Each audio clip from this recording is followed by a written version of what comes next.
താൻ ഭഗവത്ഗീത വായിച്ചിട്ടില്ലേ? ഇല്ല സാറേ. പിന്നെ നീയൊക്കെ ഇവിടത്തെ ഹിന്ദുവാടോ? എന്റെ പൊന്നു സാറേ, എനിക്ക് ഹിന്ദുവും മുസ്ലിമൊന്നും ആവണ്ട. എങ്ങനെയെങ്കിലും പട്ടിണി കിടക്കാതെ ജീവിച്ചു പോയാ മതി. മതമല്ല മതമല്ല മതമല്ല പ്രശ്നം, എരിയുന്ന വയറിലെ തീയാണു പ്രശ്നം. ഏതു മതക്കാരൻ എന്നല്ല പ്രശ്നം, എങ്ങനെ ജീവിക്കുമെന്നാണു പ്രശ്നം. എന്നിട്ടും ഒരു രാജ്യത്ത് ജീവിക്കുവാനുള്ള മാനദണ്ഡം മതവും ജാതിയും വേഷവും ഭാഷയും കപടദേശീയതയും ഒക്കെയായി തീർന്നിരിക്കുകയാണ്. ഇവിടെ മനുഷ്യസ്നേഹത്തിനും മുകളിൽ രാജ്യസ്നേഹമാണ് നിലനിൽക്കുന്നത്. ഒരിക്കൽ ടാഗോർ പറഞ്ഞിട്ടുണ്ട്, രാജ്യസ്നേഹം എന്റെ ആത്മീയ അഭയമല്ല, എന്റെ അഭയം മനുഷ്യവംശമാണ്. ഞാൻ ജീവിച്ചിരിക്കുന്ന കാലത്തോളം മനുഷ്യസ്നേഹത്തിനു മുകളിൽ രാജ്യസ്നേഹത്തെ ഉയർന്നു നിൽക്കാൻ ഞാൻ അനുവദിക്കുകയില്ല. ആ രാജ്യത്താണ് ദേശീയതയുടെ അടയാള ലംഘനത്തിന്റെ പേരിൽ നിരപരാധികൾ കൊല ചെയ്യപ്പെട്ടുകൊണ്ടിരിക്കുന്നത്.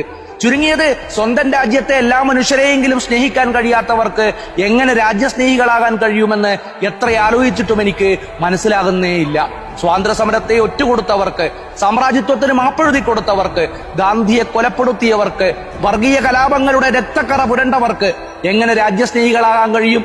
എന്നിട്ടും പലരും കഥയറിയാതെ ആട്ടം കാണുകയാണ്. ഇരയെ തേടി ഗ്രാമത്തിലേക്ക് വരുന്ന കടുവയെപ്പോലെ ഒരു നാൾ അവർ നിങ്ങളെയും തേടി വരും. കഴുത്തിൽ കടി വീഴുമ്പോഴേ നിങ്ങൾക്കത് മനസ്സിലാവുകയുള്ളൂ എന്ന് മാത്രം. അപ്പോഴേക്കും നിങ്ങൾക്ക് വേണ്ടി സംസാരിക്കാൻ ഈ രാജ്യത്ത് ആരും അവശേഷിച്ചിരിപ്പുണ്ടാകില്ല.